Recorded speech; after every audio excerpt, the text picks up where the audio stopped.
Hello students, welcome to the lecture. आज के lecture में आप सभी का स्वागत है। आज हम कॉम्प्रिहेंशन के पार्ट 4 को डिस्कस करेंगे। कॉम्प्रिहेंशन में हम ऑलरेडी बहुत सारे पैसेज डिस्कस करते आ रहे हैं और उसके साथ हमने उनके आंसर करे और कॉम्प्रिहेंशन क्यों जरूरी है ये भी हमने इस बारे में बात करी। आगे हम इसी लेक्चर को बढ़ाते हैं। अब हम कुछ फिगर ऑफ स्पीच पढ़ लेते हैं। लास्ट लेक्चर में हमारी बात हुई थी कि कुछ हमारी फिगर ऑफ स्पीच होते हैं, हमें ये पैसेज को देख के पता करना होता है कि ये किस बारे में बात करी जा रही है। तो देखिए, जब भी लिटरेचर को अच्छा या सुंदर बनाने के लिए, उसको ब्यूटीफाई करने के लिए हम कुछ फिगर ऑफ स्पीच यूज करते हैं इंग्लिश के अंदर। अब वो फिगर ऑफ स्पीच हमें उतने ही पढ़ने हैं जितने अभी हमारी रिक्वायरमेंट है। आगे जो भी फिगर ऑफ स्पीच हमारे नए इंट्रोड्यूस होंगे हम उनको वन बाय वन कवर करेंगे। सबसे पहले होता है हमारा सिमिली। सिमिली का मतलब क्या होता है, पहले आप ये समझते हैं। जब भी हम किसी को, जो भी हमारी जो डिफरेंट थिंग्स हैं पर हमें उनका कंपैरिजन करना है तो हम वर्ड यूज करते हैं लाइक और as. A simile is a figure of speech that makes a comparison between two different things using words like or as। तो हम जब भी like और as को यूज करेंगे दो चीजों के कंपैरिजन करने के लिए, वो हमारा simile होगा, figure of speech. she likes as, she as like as, ऐसे करके यूज करेंगे। या she like, by connecting two seemingly unrelated objects, it illuminates a particular quality or aspects of the object। अब इसका मतलब क्या है? इसका मतलब ये है कि हम ऐसा कंपेयर क्यों करें? क्योंकि हम किसी क्वालिटी को लेके उस पर फोर्स कर रहे हैं। मान लीजिए कोई पर्टिकुलर क्वालिटी ए के अंदर है, लेकिन हम वो क्वालिटी बी की तारीफ के लिए बोल रहे हैं, तो हम लाइक और एज का यूज करेंगे। एग्जाम्पल, हर smile was as bright as the sun. तो क्या आप बताइए, कभी स्माइल चमकती है? नहीं, ब्राइट नहीं होती है। बट कंपैरिजन क्या हो रहा है कि उसकी मुस्कान की चमकान ऐसी है जैसे सूरज है। तो जब आप उसके क्वालिटी की बात कर रहे हो, यानी वो जो राइटर है वो बहुत ज्यादा इन्फ्लुएंस्ड है इस क्वालिटी से, तो इसीलिए उसको कंपैरिजन कर दिया सन के साथ। In this instance the brightness of the sun is used to emphasise the warmth of the brilliance of her smile. तो इस तरीके के जब हम कंपैरिजन करेंगे हम सिमिली को बताएंगे। पर्सोनिफिकेशन का मतलब है, देखिए पर्सन, अब यहीं से समझिए आप पर्सन। पर्सोनिफिकेशन का मतलब क्या होता है? जब भी कोई नॉन ह्यूमन एंटिटी होती है, यानी नॉन ह्यूमन ऑब्जेक्ट होता है जिसके अंदर लाइफ नहीं होती है, और अब इसमें पेड़ों की भी बात करी जाएगी, यहाँ पर सिर्फ हम ह्यूमंस को लेके बात कर रहे हैं। जब भी और एनिमल्स को अलग रखेंगे, यूनिमल्स ह्यूमंस को अलग रखेंगे, क्योंकि हम एनिमल्स को भी पर्सोनिफाई करते हैं। तो जो भी हमारे ह्यूमंस की कैरेक्टरिस्टिक्स होती हैं, आइडियाज होते हैं, फीलिंग्स होते हैं, जब हम वो किसी और के साथ कंपेयर करते हैं या बताते हैं कि उसमें भी ऐसी क्वालिटी है, तो उसको हम बोलते हैं personification. This is when human qualities और characteristics are attributed to non human entities, objects और abstract ideas. Example, the wind whispered through the trees. देखो, विस्पर्ड ह्यूमन का एक एक्शन होता है। आप आप धीरे आवाज में बोलते हैं, गुनगुनाते हैं, है ना? तो बहुत धीरे धीरे आवाज में जब बोलते हैं उसको कहते हैं विस्पर करना, विस्पर्ड। अब ये ह्यूमन के एक्शन है, लेकिन हवा कैसे विस्पर्ड करती है? हवा तो फ्लो करती है, ये तो मेटाफिजिकल बात हो गई। लेकिन इसके मतलब जब ट्री से हवा निकल के जाती है तो वो आवाज करती है, तो उसको बोला गया है, उसको हमने पर्सोनिफिकेशन करा, उस आवाज को हमने बोला गया कि आवाज गुनगुनाती है। तो here whispered is a human action attributed to the wind. Wind के लिए बोला गया evoking a sense of gentleness. Paradox. Paradox का मतलब क्या होता है? जब भी हम कोई कॉन्ट्राडिक्टरी और लॉजिकल स्टेटमेंट्स के बारे में पढ़ते हैं, जो लॉजिकल एब्सर्ड बट जब हमें बकवास लगता है वो, बट लेकिन जब हम क्लोजर इंस्पेक्शन करते हैं तो उसका हम अंडरलाइंग ट्रुथ की बात करते हैं और रिवील की बात करते हैं। एक होता है वाटर डायमंड पैराडॉक्स। अब वाटर डायमंड पैराडॉक्स को हम क्या बोलते हैं? देखिए, आपके लिए सबसे बेसिक क्या है लाइफ के लिए? वाटर। और सबसे जो आपके बिना डायमंड के लाइफ चल सकती है, इजीली हो सकती है। बहुत सारे लोग हैं जिस पर डायमंड नहीं है लेकिन फिर भी वो अपनी लाइफ जीते हैं। वाटर इतना सस्ता है, डायमंड इतना महंगा है, बावजूद इसके कि वाटर एक ह्यूमन के लिए बहुत इंपॉर्टेंट है, डायमंड की इंपॉर्टेंस कुछ नहीं है। तो अगर आप देखें, जो बहुत ज़्यादा इंपॉर्टेंट है उसका कोई कॉस्ट नहीं, वो इतना कम है, मतलब इतना कम कॉस्ट है उसका। अगर आप पैकेजिंग वाटर को छोड़ दो, अगर आप नॉर्मली देखो तो वाटर की कोई कॉस्ट नहीं, लेकिन जो हमारे लिए कोई ज़्यादा इंपॉर्टेंस नहीं रखता वो बहुत ज़्यादा हाईली कॉस्ट है। तो ये एक पैराडॉक्स कहते हैं हम इसे, यानी ये कॉन्ट्राडिक्टरी है। पैराडॉक्स इज अ स्टेटमेंट और proposition that seem self contradictory, एक दूसरे को काटेंगे, लॉजिकली एब्सर्ड, लॉजिकली बकवास होगा, बट जब हम उसके क्लोजर इंस्पेक्शन पे जाएंगे तो ये राइटर्स का काम होता है, माइट रिवील अ अंडरलाइंग ट्रुथ, तो कुछ ऐसा ही सच्चाई निकल के आएगी, right. Paradoxes challenges our understanding and force, सबसे आपने एक पैराडॉक्स सुना होगा, पहले मुर्गी आई या अंडा आया, ये भी एक पैराडॉक्स है। अब इसका आंसर हम कैसे बोलते हैं, पहले मुर्गी आई, मुर्गी भी किसी अंडे का पार्ट रही होगी तो पहले अंडा आया, और वो अंडा भी किसी मुर्गी ने दिया होगा तो पहले मुर्गी आई होगी, तो ये एक तरीके का पैराडॉक्स होता है। अवर अंडरस्टैंडिंग एंड फोर्स, अब ये हमें सोचने पे मजबूर करता है, डीप जाने के लिए कहता है। लेस इज मोर, कम ही ज्यादा है। अगर आप इसको ध्यान से देखेंगे तो ये भी एक पैराडॉक्स है, कम कोई ज्यादा कैसे हो सकता है। अब ये किस लिए इसके लिए पैराडॉक्स बोला गया है, less and more are opposites हैं, but suggest that simplicity can lead a greater value और इम्पैक्ट। लेस का मतलब क्या है, जो सिंपल है, जो सादगी भरा जीवन जिएगा वो ज्यादा इम्पैक्ट देगा, तो ये इस तरीके के कॉन्टेक्स्ट में कहा गया है।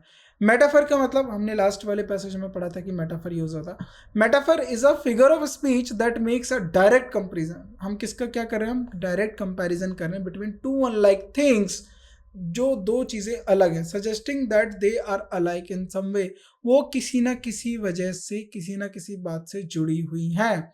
इसमें हम सिमिली का यूज नहीं करते, लाइक और एज का यूज नहीं करते। Metaphor assert that one thing is, दोनों चीजें अलग, one thing is another, providing a more direct and often stronger statement of comparison, तो यानी हम इसमें कंपैरिजन की बात करते हैं। Example, time is a thief, समय कैसे चोर हो सकता है, ये किस तरीके की बात होगी कि समय कैसे चोर है। समय चोर इस तरीके से हो सकता है क्योंकि वो हमारी यादें, हमारी जो घटनाएं होती हैं उन सबको ले सकता है, हम आगे बढ़ जाते हैं और वो पीछे छूट जाती है, तो इसीलिए समय को चोरी के साथ एक तुलना की गई है। तो वाकई में समय कोई चोर नहीं है, time is not a thief, but जब हम बात करते हैं टाइम इज अ थीफ, ये लिटरेचर के अंदर आते हैं, ये याद रखिए, ये हम उसके लिए पढ़ रहे हैं जो पैसेज हमारे लिटरेचर से रिलेटेड होंगे। This metaphor implies that time steals movement and from our lives even though time is not a literal thief. Oxymoron क्या होता है, an oxymoron involves pairing two, अब ऑक्सीमोरन क्या करता है, ये दो कॉन्ट्राडिक्टरी टर्म्स को एक साथ रखेगा और एक पैराडॉक्सियल इफेक्ट क्रिएट करेगा। यानी पैराडॉक्सियल इफेक्ट का मतलब है कि वो दोनों अपनी बातों को काट रही होंगी, बट डीप डाउन जाने पे हमें उनके कुछ ना कुछ मीनिंग मिलेंगे। This juxtaposition of opposing words is used to evoke a more nuanced or a complex understanding of a subject. तो ये इसीलिए ये complex understanding के लिए बात करके डिफिनिंग साइलेंस। अब देखिए डिफिनिंग साइलेंस का मतलब क्या है, जो डिफिनिंग और साइलेंस है ये अपोजिट वर्ड्स हैं, बट ये अगर एक साथ आगे, डिफिनिंग साइलेंस का मतलब है बिल्कुल शांत, जहां पर कुछ भी आवाज ना हो, जैसे स्पेस है, स्पेस के अंदर कोई भी आवाज नहीं होती है, डिफिनिंग साइलेंस। ओवरवेलमिंग पावरफुल की बात करते हैं। आयरनी क्या होता है, अब आयरनी सबसे ज्यादा यूज किया जाता है, इसीलिए हम आयरनी को ज्यादा फोर्स करेंगे। Irony is a rhetorical device in which intended meaning of a word और expression is opposite to its usual और लिटरल मीनिंग। अब एक आयरनी की हम बात करते हैं, water water everywhere but not for a drink. अब ये अगर आपने सुना हो तो ये लिटरेचर की एक बहुत बड़ी पोयम है, उसके अंदर कहा गया है कि पानी हर जगह है, अगर कोई आदमी शिप पे जा रहा है, वो ये बोल रहा है चारों तरफ पानी है पर एक बूंद पीने के लिए नहीं है, तो ये आयरनी देखो, ये अपने मीनिंग को ही उल्टा कर रहा है, पानी तो है, बावजूद दुनिया भर का पानी है बट एक बूंद पीने के लिए नहीं है, इस तरीके की स्टेटमेंट को हम आयरनी कहते हैं। There are several types of irony including verbal irony, saying one thing and meaning another. अब यही है, एक कुछ कह कुछ रहे हो, मीनिंग और उसका कुछ और निकल रहा है। Situation irony, when there is incongruity between what is expected to happen and what actually happens, तो जब हम ऐसा कुछ होता है कि हम ऐसा एक्सपेक्ट करते हैं और उससे अपोजिट हैपन हो जाता है, ऐसा नहीं होता है, तो वो हमारी आयरनी होता है। एंड ड्रामेटिक आयरनी, यानी when audience know something that characters do not know, यानी ड्रामेटिक आयरनी क्या होती है, जब ऑडियंस को पता होता है बट कैरेक्टर्स को नहीं पता। जैसे मूवीज के अंदर देखते हो आप, आपको पता है कि चोर कौन है, आपको पता है कि किसने क्या किया है, बट एक्टर्स को नहीं पता होता है, कैरेक्टर्स को नहीं पता होता, वो हमारा आयरनी होता है। एग्जाम्पल वर्बल आयरनी का, ओ वंडरफुल। अब ये दोनों सिचुएशन में यूज कर सकता है, ओ वंडरफुल, व्हाट अ ग्रेट, मतलब आप इस तरीके की सिचुएशन कहते हैं ना, अच्छा वाली जब अगर हम हिंदी की बात करते हैं तो एक अच्छा होता है, आप लिटरली आप उसको अप्रिशिएट करो। एक अच्छा मतलब सरप्राइजिंगली, वो वंडरफुल का मतलब होता है जब स्पीकर उसको ज़्यादा हाईलाइट करे तो वो अपना डिसप्लेजर को एक्सप्रेस करता है। यानी आप वर्ड को देखिए, वर्ड तो ये प्लेजर को, कुछ एक्साइटमेंट को रेफर करेगा, लेकिन जब आप इसे बोलेंगे तो ये डिसप्लेजर को।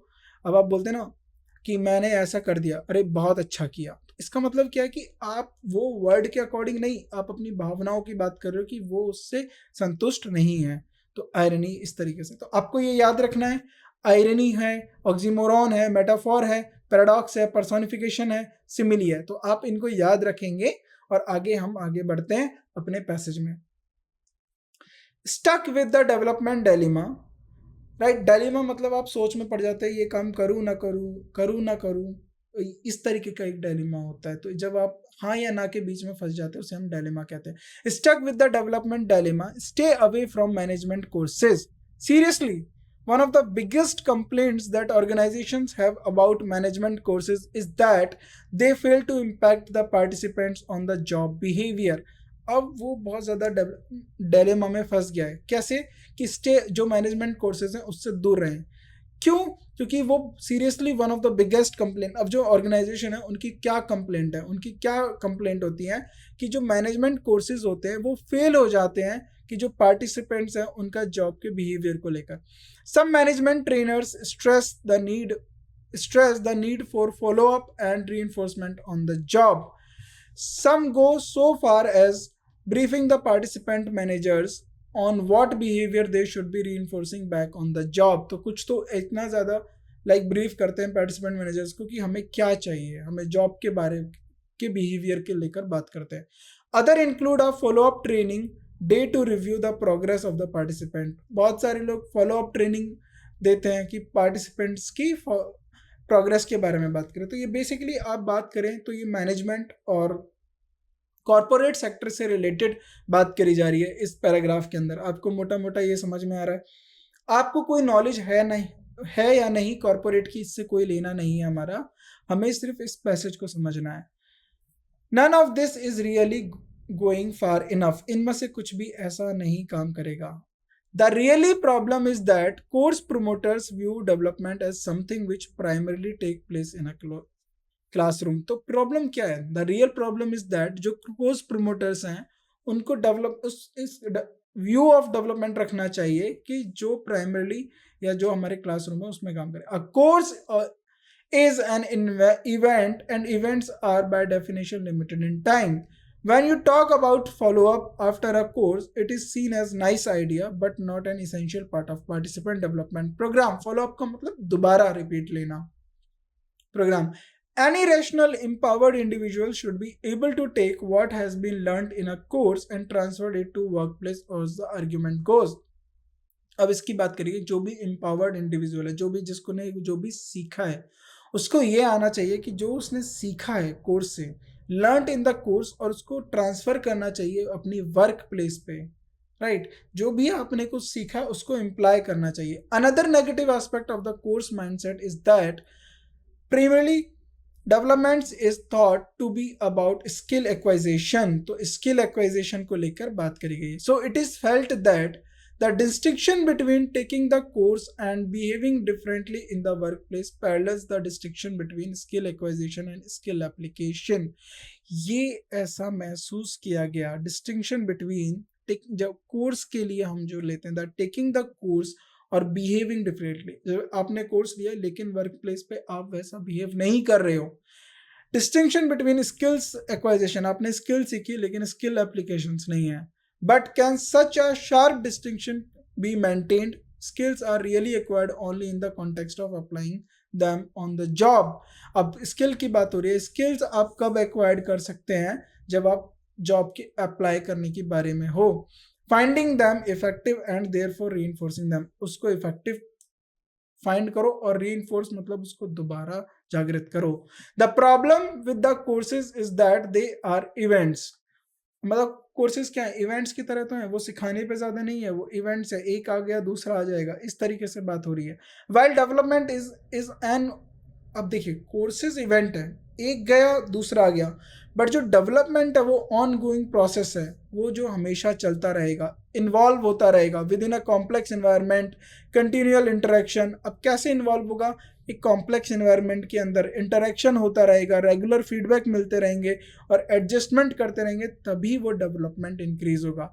As we tend to equate development with one off event, it is difficult to get seriously motivated about the follow up. Anyone paying for a course tends to look at follow up as an unnecessary and rather cost frill. तो ये हमारे passage की बात करी गई है। अब यहाँ से आप समझे ये किसी मैनेजमेंट की बात करी गई है, और ये मैनेजमेंट किस तरीके के मैनेजमेंट की बात करी गई है, अब हमें ये देखना है। क्या ये पर्सनल मैनेजमेंट की बात करी थी? नहीं। क्या ये मैनेजमेंट कोर्सेज था? ये मैनेजमेंट कोर्सेज से रिलेटेड तो था।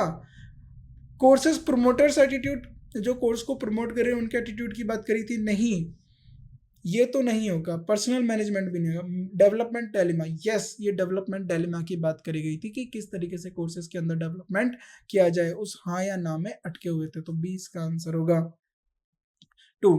अब इसका क्या होगा?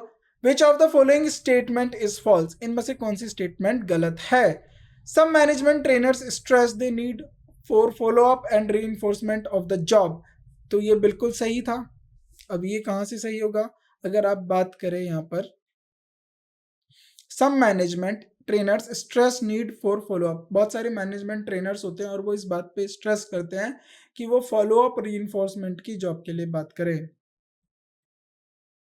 सम suggest a follow up training day review the progress of participant, yes, कुछ ये भी सजेस्ट करते हैं कि हम फॉलो अप ट्रेनिंग प्रोग्राम रखें, यानी रिव्यू प्रोग्राम रखें उनकी प्रोग्रेस के बाद। Some go to the extent of briefing participant managers what behaviour should be reinforcing back on the job, तो ये भी सही बात है। कुछ पार्टिसिपेंट मैनेजर्स जाते हैं और ये इस बारे में बात करते हैं कि कैसा बिहेवियर आपको जॉब पे लेके आना चाहिए। The real problem is that course promoters view development as something which is does not take place during the course, तो ये हमारी फॉल्स स्टेटमेंट है, ये कोई प्रोमोटर्स नहीं देख रहे हैं, ये हमारी फॉल्स स्टेटमेंट है। D. The real problem is that course promoters view development as something which is primarily take place in the exam. अब आप यहाँ से बात करें कोर्स प्रोमोटर को अगर आप बात करेंगे तो the real problem is that course promoter view development as something which is primarily take place in the classroom. अब वो टेक प्लेस यहाँ पर डज नॉट टेक प्लेस, अगर आपने यहाँ पर डिफरेंस देखा होगा तो view something which is take place, वहां पर क्या होता है? डज नॉट टेक प्लेस, ये गलत है। The writer's attitude as reflected in the passages, अब राइटर किस तरीके का एटीट्यूड कर रहा है? आयरोनिकली? कोई आयरोनिकली नहीं है। क्या सिंपैथी जता रहा है? नहीं। कोई फिलोसफिकल बात नहीं, वो क्रिटिकल है, वो क्रिटिकल है मैनेजमेंट कोर्सेज को लेके, वो क्रिटिकल है हमारे डेवलपमेंट डेलिमा को लेकर कि डेवलपमेंट नहीं हो रहा। The courses promoters attitude is, अब कोर्सेज प्रोमोटर्स का एटीट्यूड कैसा है? अब कोर्सेज प्रोमोटर किस बात पे? क्या सेल्फ रेटियस है, इनडिफरेंट है, इजी गोइंग है, अनप्रोग्रेसिव है, यानी वो प्रोग्रेस नहीं ला रहे course promoters. The world mindset here means, mindset का मतलब होता है, अब माइंडसेट का मतलब होता है एक यहाँ पर किस तरीके का माइंडसेट डेवलप हो गया। जब आप बोलते हैं ना इसका एक पर्टिकुलर माइंडसेट है, यानी एक फिक्स्ड एटीट्यूड है, वो चेंज नहीं करना चाहते उस एटीट्यूड के अंदर, तो इसका मतलब होगा फिक्स्ड एटीट्यूड। अब अगला पैसेज आता है हमारा, one may look at life events society history in another way, right, a way which might at a stretch be described as a Gandhian way. अब यहाँ पर देखो गांधीयन, जाहिर सी बात है गांधी से रिलेटेड बात की जाएगी और गांधी से रिलेटेड और भी चीज़ों के ऊपर बात करी जाएगी, तो अब ये थोड़ा बहुत हमारा हिस्ट्री या इन सब से जुड़ता है पैसेज। वो हमारा किससे जुड़ रहा था? वो हमारा मैनेजमेंट, हमारा कॉरपोरेट सेक्टर से था, तो इस तरीके के डिफरेंट पैसेजेस हम पढ़ रहे हैं। वन में लुक एट लाइफ, अब कोई एक लाइफ को कैसे दिखता है? इवेंट्स की तरह, सोसाइटी की तरह, और हिस्ट्री इन अनदर वे, और दूसरे तरीके से। A way which might at a stretch be described at the Gandhian way, अब किस तरीके के इस बारे में बात करेगी? गांधीयन वे के तरीके में, जो इस तरीके से गांधी का लाइफ को देखते। Thought it may be from times before Gandhi came on the scene, और ये उससे पहले की भी बात हो सकती है जब से गांधी इस सीन चर्चा में नहीं आए। जैसे Gandhian reaction to all grim poverty, squalor, and degradation of the human belonging would approximate to effort self change and self improvement. तो गांधी ने क्या बात करी, गांधी का रिएक्शन रहा इन सब चीजों पे, सेल्फ चेंज और सेल्फ इंप्रूवमेंट से ये चीजें ठीक हो सकती हैं। To a regime of living regulated by discipline from within, तो क्या होना चाहिए, लिविंग रेगुलेटेड बाय डिसिप्लिन, जो हमारी लाइफ स्टाइल है उसको डिसिप्लिन में लेना चाहिए। To change society, change society the individual must, अब देखो ये बात करी गई थी कि अगर आप सोसाइटी में जो चेंज देखना चाहते हो खुद को चेंज करो, तो ये गांधीयन व्यू है। The change society the individual must first change himself in this way of looking at life and society words to begin to mean differently. Revolution, for instance, is a term frequently used but not always in the sense it has been in the lexicon of the militant. तो revolution जो हम बहुत frequently use करते हैं but उसको sense में नहीं use करना जिस तरीके से मिलिटेंट के बारे में बात हुई है। So also with words like peace and struggle even society में mean differently, even being some kind of organic entity for the militant and more or less some of individual for the Gandhian. There is yet another way which might, for want of better description, be called a mystic. Mystic perspective क्या है, देखिए यहाँ पर, a mystic perspective measures these concerns that transcend political ambition and dynamism of the reformer, whether be the militant or Gandhian. The mystic measure that terror of not knowing the remorseless march of time.